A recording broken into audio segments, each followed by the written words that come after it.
6-8 Ekim olaylarının sanıkları Ankara 22. Ceza Mahkemesi tarafından yargılanmaya devam ediliyor.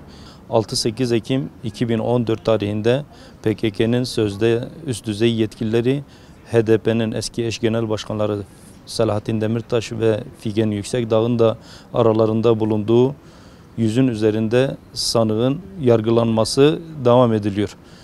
Hatırlanacağı üzere 6-8 Ekim 2014 tarihinde Diyarbakır'da Yasin Börü ve arkadaşları kurban eti dağıtırken PKK tarafından hunharca katledilmiştiler.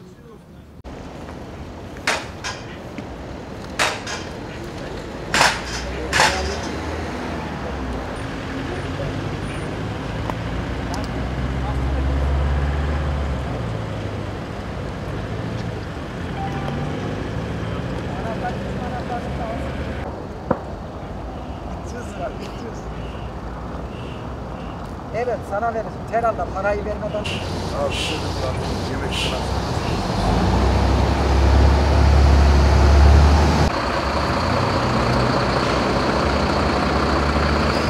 Yemek konusunu mu getirdin?